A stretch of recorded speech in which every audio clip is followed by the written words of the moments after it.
आपका शिक्षा study hub पर। इस चैनल पर आपको नर्सरी, LKG, UKG से लेकर +2 और कॉम्पिटिटिव एग्ज़ाम्स की सभी बुक्स का revision, class notes, GK, GS, math सारा कुछ मिलने वाला है। तो कृपया करके चैनल को लाइक, शेयर एंड सब्सक्राइब करें। और आज हम करेंगे गौरव हिंदी पाठ्य पुस्तक के बारे में। इसका जो पहला लेसन है 5वीं क्लास 5th क्लास का ये लेसन है। गौरव हिंदी में 5th क्लास का है।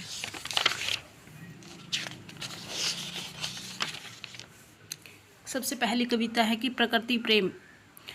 प्रकृति प्रेम कविता है जो कि सोहनलाल द्विवेदी के द्वारा लिखी गई है। तो सबसे पहले बच्चों आपको पता होना चाहिए कि प्रस्तुत कविता के लेखक कौन है। तो प्रकृति प्रेम है, जो इसमें प्रकृति के प्रेम के बारे में बताया गया है। प्रस्तुत कविता हमें अपनी प्रकृति से प्रेम करना तथा भगवान के द्वारा दी गई प्रत्येक वस्तु का आदर करना सिखाती है। इसमें जो लेखक है सोहनलाल द्विवेदी जी, वो कहते हैं कि हमें भगवान ने और प्रकृति ने जो चीज़ें दी हैं उन वस्तुओं का आदर करना चाहिए, सत्कार करना चाहिए। जैसे कि आप सब देख पा रहे होंगे कि इसके अंदर सूर्य, बादल, पहाड़, पेड़ पौधे, नदी सारा कुछ दिखाया गया है। तो पर्वत कहता शीश उठाकर तुम भी ऊंचे बन जाओ, सागर कहता है लहराकर मन में गहराई लाओ, समझ रहे हो क्या कहती है उठ उठ गिर गिर तरल तरंग, भर लो अपने मन में मीठी मीठी मृदुल उमंग। पृथ्वी कहती धैर्य न छोड़ो कितनी ही हो सिर पर भार, नभ कहता है फैलो इतना ढक लो तुम सारा संसार। इसमें सबसे पहले प्रकृति के बारे में बताया गया है, पर्वत के बारे में। पर्वत यानी कि पहाड़, शीश होता है सिर।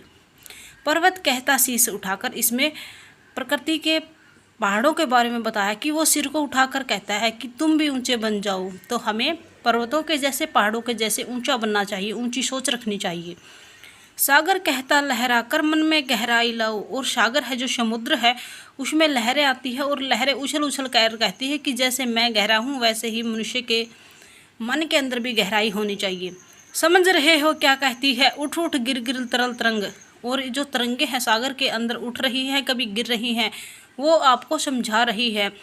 क्या समझा रहे कि भर लो अपने मन में मीठी मीठी मृदुल उमंग, कि अपने मन में एक मृदुल, एक मीठी मृदुल होती है कोमल, उमंग होती है उल्लास, खुशी, अपने मन में भर लो। पृथ्वी कहती धैर्य न छोड़ो कितना ही हो सिर पर भार, और धरती हमें क्या कहती है कि कितना भी सिर पर भार हो वो हमें छोड़ना नहीं चाहिए।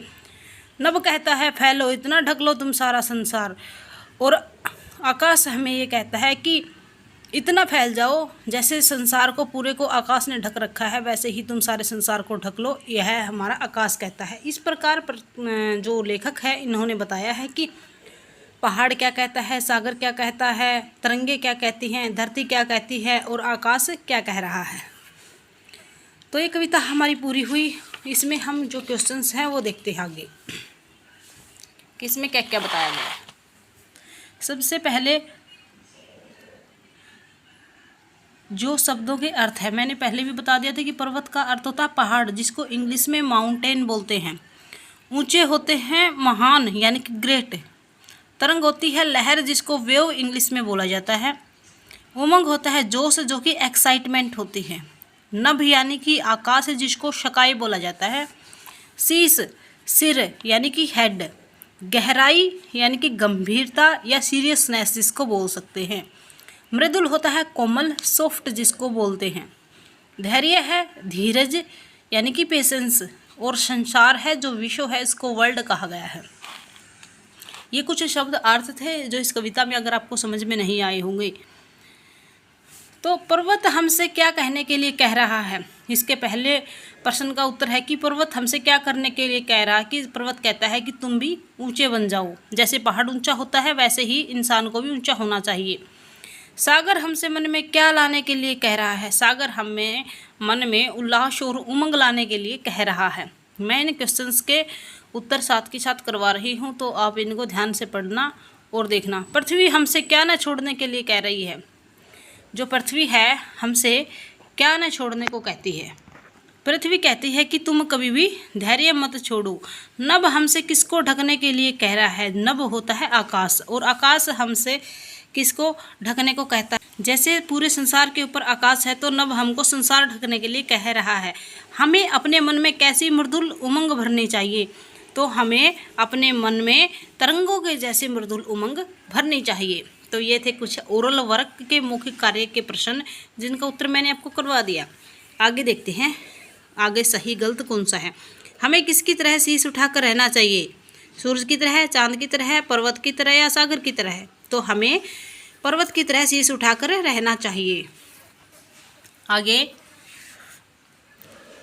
हमें किसकी तरह सारे संसार में फैलना चाहिए, हमें नभ की तरह यानी कि आकाश की तरह सारे संसार में फैल जाना चाहिए।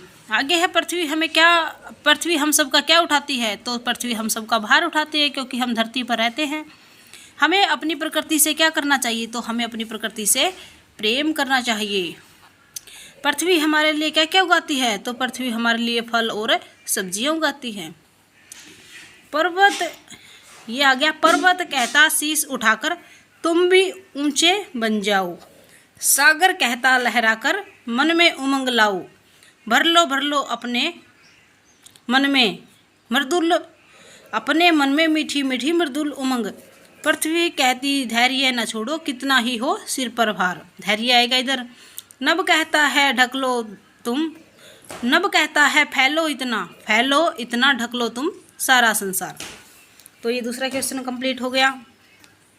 आगे है तीसरा, इसमें सही बात कौन सी है और गलत कौन सी है ये बतानी है, ध्यान से देखना। हमें पर्वत की तरह शीश उठाना चाहिए, हाँ जी सही बात उठाना चाहिए। हमें प्रकृति से दूर भागना चाहिए, नहीं गलत है, हमें प्रकृति से कभी दूर नहीं भागना चाहिए। हमें भगवान से मिली हुई वस्तुओं का आदर करना चाहिए, सही बात है, हमें प्रकृति और भगवान ने जो चीज़ें दी हैं उनका आदर सम्मान करना चाहिए। हमें संसार को नभ की तरह ढक लेना चाहिए, सही बात है। हमें अपने धैर्य को नहीं छोड़ना चाहिए, सही बात है, हमें धैर्य नहीं छोड़ना चाहिए।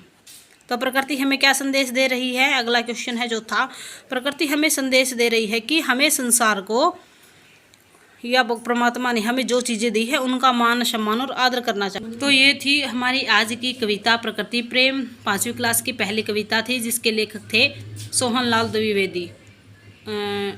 उम्मीद है आप सबको समझ में आई होगी। तो इस प्रकार से आप अपना रिवीजन हमारे साथ कर सकते हैं। थैंक यू, धन्यवाद। जय हरियाणा, जय हरियाणवी।